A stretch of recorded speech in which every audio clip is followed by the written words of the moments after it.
Huyền Mộc Ký, quyển 1, tập 1, Cành than trắng. Chào mừng quý vị bước vào không gian của những huyền thoại. Quý vị hãy cùng thư thái lắng lòng lại nhé.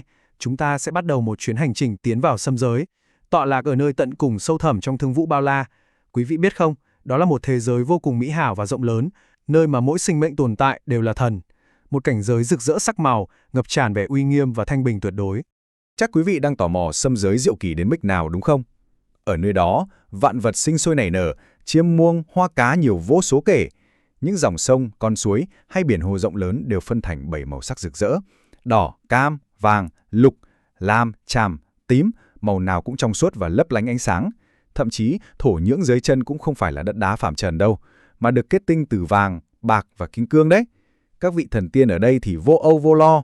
Họ chẳng cần phải nấu nướng vất vả làm gì, bởi vì ai cũng tưởng tận tiên pháp gọi là điểm diệp thanh hao. Nghe rất kiêu đúng không? Thực ra, chỉ cần nhẹ nhàng bứt một chiếc lá cây, chiếc lá ấy tức thì biến thành một đĩa cao lương mỹ vị. Cứ thế họ làm bạn với non xanh, hạc tiên, tiêu dao tự tại không biết đã bao nhiêu năm tháng rồi. Trong chốn bồng lai thanh tao ấy, từ xa xa, quý vị sẽ thấy một thiếu nữ mặc váy màu xanh lục bềnh bồng cưỡi mây bay đến, uốn lượn theo sau nàng là thần long ngũ sắc vô cùng rực rỡ. Nàng tên là Bích Giao. Bích Giao sống trong rừng, mang vóc dáng của một tiểu cô nương xinh đẹp khả ái, tính tình lại cực kỳ hoạt bát và vô cùng thích nô đùa. Hôm nay, Bích Giao tụ tập cùng chúng bạn chơi đá cầu, mà thần tiên thi tài thì đâu có giống phàm nhân chúng ta. Mỗi nhịp tung cầu là một lần họ biểu diễn những động tác múa giữa không trung tuyệt mỹ, rực rỡ hơn cả bích họa tiên nữ đôn hoàng nữa. Quả cầu tiên này lại còn có linh tánh, hễ ai múa đẹp nó sẽ hô to cất lời khen ngợi. Nhìn thấy tư thế dứt khoát mà uyển chuyển của Bích Giao, quả cầu không kìm được bèn reo lên lanh lảnh. Oa, đẹp quá, đẹp quá. Chớ trêu thay, vì quả cầu quá đỗi thật thà, chỉ mải mê khen ngợi mỗi Bích Giao, nên một ngọn lửa đố kỵ thoáng chốc đã nhen nhóm giữa các vị tiên nữ khác, khiến họ giận dỗi kéo nhau bay đi mất. Bầu không khí bỗng trở nên ngượng ngùng khó xử, nhưng Bích Giao lại không hề tức giận, nàng chỉ đứng đó, đăm chiêu nhìn theo bóng dáng các tiên nữ khuất dần. Tại sao Bích Giao lại có đôi mắt buồn thăm thẳm như vậy? Mọi người xung quanh không sao hiểu nổi, cớ gì một tiểu nha đầu lúc nào cũng hoạt bát vui tươi như thế, sâu trong đáy mắt lại ẩn chứa một nỗi buồn nặng trĩu, khó lý giải đến vậy chứ. Trấn tĩnh lại, nàng khẽ mỉm cười che giấu tâm tư, cất giọng trong trẻo mời gọi mọi người cùng hướng đến Tử Y Hồ tắm mát, xua đi mệt nhọc. Trong khi bên Tử Y Hồ rộn rã tiếng cười đùa bển xộn, thì ở một nơi cách đó rất xa, không khí lại vô cùng căng thẳng. Trước cửa đường hầm thời không, Liên Ba tướng quân, vị vương trưởng quản tầng trời thứ 13 của sâm giới, đang đứng ngồi không yên. Thần sắc ngài âu lo tột độ, đang khẩn thiết nài xin lão tiên Mạc Ly, người cai quản đường hầm, cho ngài được phá lệ đi lên tầng trời chủ để diện kiến pháp vương.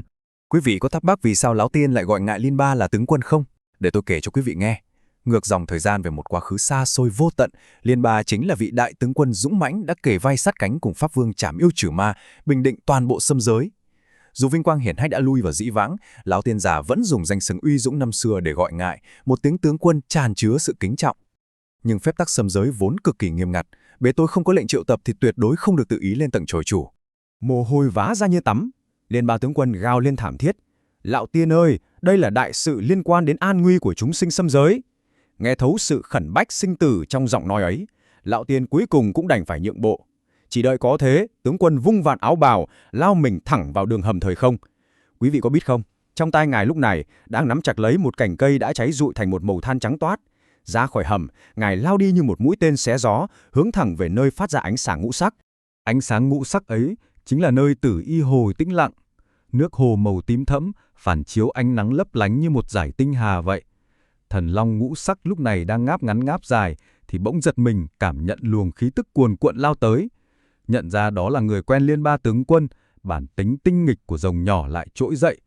Thấy tướng quân hớt hải cầm cành cây đang bốc cháy, thần long bèn ngậm một ngụm nước hồ, định bụng dập tắt ngọn lửa để trêu đùa ngài một phen.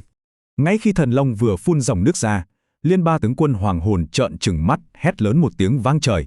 Đừng đùa nữa, lúc này là lúc nào rồi? Tiếng quát giận dữ và kinh hoàng ấy khiến rồng nhỏ sợ điếng người. Nhận ra sự tình thực sự nghiêm trọng, nó vội vàng lặn sâu xuống mặt hồ Tử Y tìm Bích Giao. Mặt hồ dao động, Bích Giao tứ tốn vẫy tay áo. Lập tức, một luồng gió nhẹ mơn man bay tới, tụ lại hóa thành chiếc váy tiên màu xanh lụa là, hoàn mỹ ôm lấy thân hình nàng. Quý vị thử nghĩ xem, lụa tơ tằm đã trơn nhẵn mượt mà rồi, vậy y phục dệt từ thanh phong thì còn mịn màng đến thế nào nữa?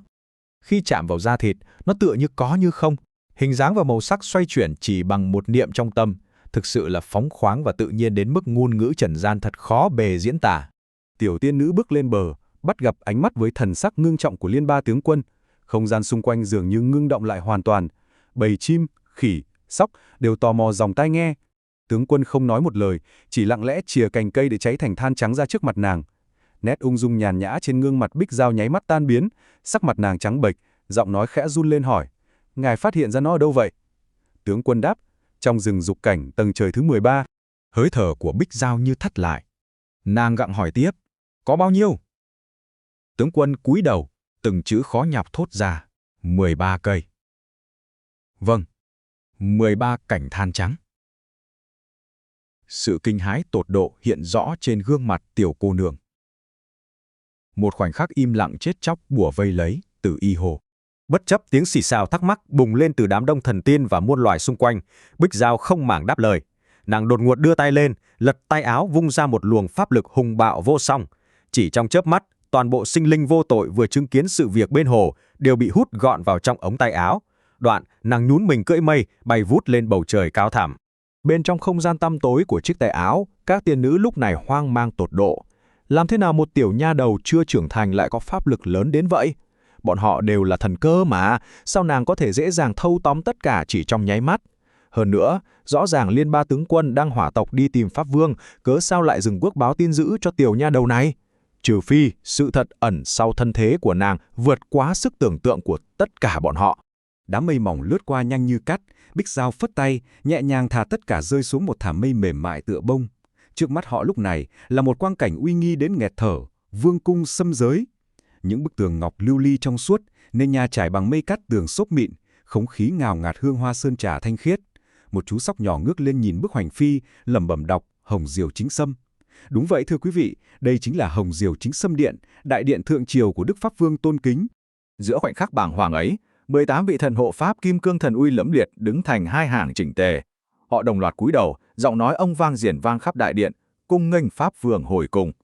Mọi người sững sờ, đầu óc trống rỗng. Pháp Vương ở đâu?